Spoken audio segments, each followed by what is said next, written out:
One of the biggest moves this offseason came when longtime Ohio State running back coach Tony Alford flipped his allegiance from the Buckeyes to the Wolverines. He's now the Wolverines' new running back coach. And in this video, we're going to find out what sort of impact Alford is making in Michigan's recruiting efforts. I got Zach Libby here, recruiting insider with the Wolverine. We're going to break this all down. But first, Michigan fans, make sure you are subscribed to the On3 Recruit channel. We love talking Michigan recruiting, so go ahead, hit subscribe. All right.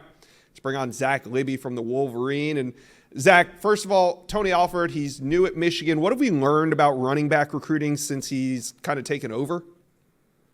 It's changed speeds. It's picked up a notch. You are seeing the top running backs in the 2025 recruiting class stepping foot onto campus. Some of them for the first time. Others have returned after a long absence. Tony Alford has clearly shown an effort in recruiting that mirrors what Sherrone Moore, head coach of Michigan, has instilled this offseason of being aggressive on the trail. It's a nice change of pace. It's nice to see a team that prides itself in running the ball, prides itself in the running game, host these marquee, potentially true freshmen, potentially early playing time running backs on campus and showcasing them that opportunities to ascend your game, to go to the NFL, and to, I guess, follow in the footsteps of past stars, right? Like Blake Corum, Hassan Haskins. That can be a journey for these top running backs, and it's really been resonating well with these guys. Yeah, you're right. And over the weekend, so let's talk about some of these priority targets at running back for Michigan. We'll start here with Marquise Davis, number 12 running back in America. He's out of Cleveland, Ohio, and over the weekend, it was his first visit to Michigan. First visit with the new staff, including Coach Alford. So what are you hearing about Marquise Davis, who just left campus just a couple hours ago? Yeah, so this is a must-land for Michigan, as you mentioned, out of Cleveland Heights, suburb of Cleveland. If you're a follower of the Wolverines YouTube channel or On3's The Fort message board, you know how much myself and EJ Holland have said how much of a need Marquise Davis is for Michigan. I mean, look, this is a kid who rushed for 2,400 yards, 34 touchdowns last season, winning Gatorade Player of the Year for Ohio. Obviously, he's trending to Ohio State based on the RPM, but that was in part of his close relationship with Tony Alford. When Alford left, Davis told the Wolverine that it was a good switch. He supported it, and then he proceeded to make a return visit soon afterwards. I mean, along with meetings with Alford on that visit, he got to watch spring camp practice. It was good to see guys like Donovan Edwards and Khalil Mullings with the pads on in a live setting. He got to meet with Sherrone Moore, who has been actively involved in all of these spring visits during the month of March. Davis told Chad Simmons of On3 that it was the longest he ever spent with a coach in a meeting, so that was good to hear. Shows how much Moore is having an impact.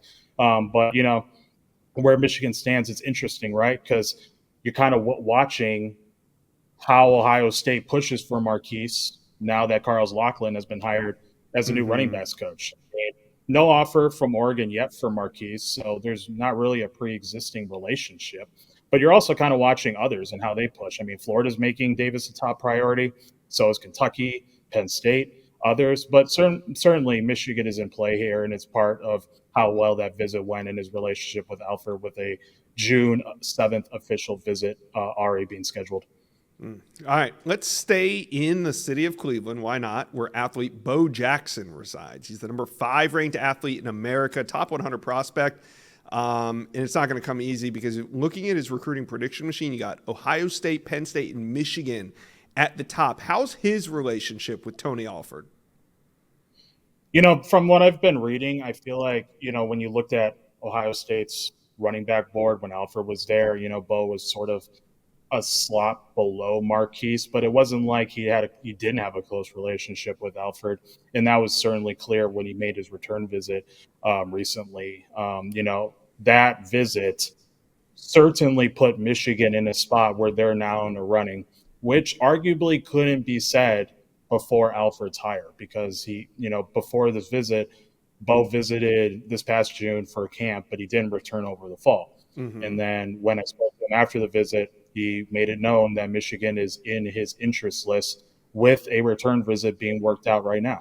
So it's good to see, obviously it's a kid who had, over 1,500 yards rushing, He has two-way ability, but certainly Michigan's looking at running back. There's also plenty of schools in the mix too, so it's good for Michigan to be in that group, along with Ohio State, Georgia, Alabama, Tennessee, Rutgers, Penn State. But Ohio State's obviously the one I'm watching. It'll be interesting to see how, Carlos Loughlin kind of affects Bo Jackson's interest in staying home.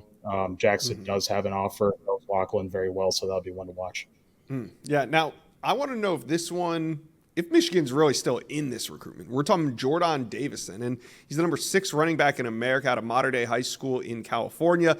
Right now, his RPM shows that he's trending towards Texas, but it's Ohio State that has been racking up the recent pick. So is Michigan still in this? Do they need to make up ground?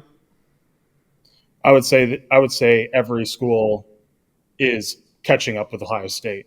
But that's in the situation with Michigan wasn't even in this conversation at all prior to Alford being hired, right? Like True. He had 2 visits under his belt prior to the multi-day visit last week. But, the last visit before last week was April of 2022. So they weren't really even in the picture until Alford, changed sceneries. That relationship goes back to Davidson's 8th grade, 9th grade year. I mean, Alford's viewed as a grandfather figure, more than just a dad type situation. And that's what I've been told by his mentor. The genuine and honesty approach is obviously resonating.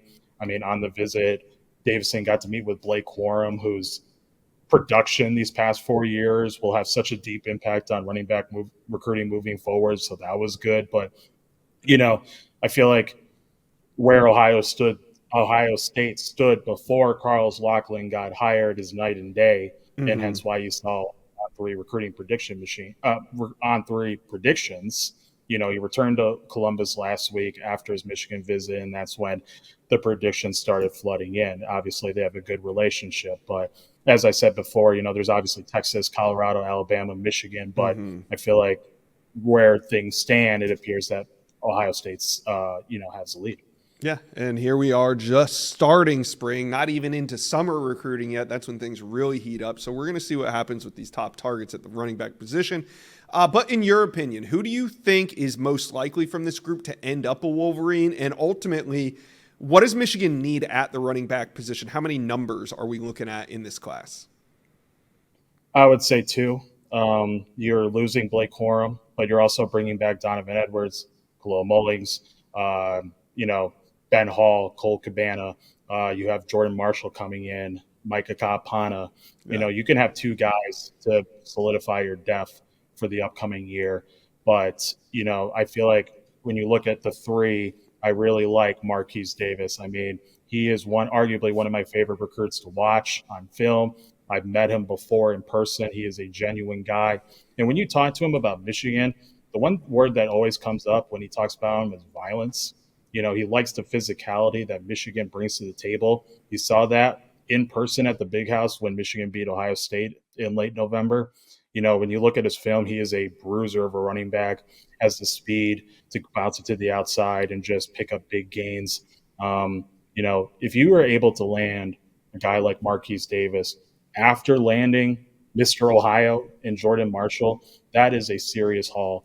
And it shows that top running backs, even from rival states, know that if they want to get developed, they go to Michigan. So having that June official visit scheduled is important. But again, we'll see what happens later on this spring.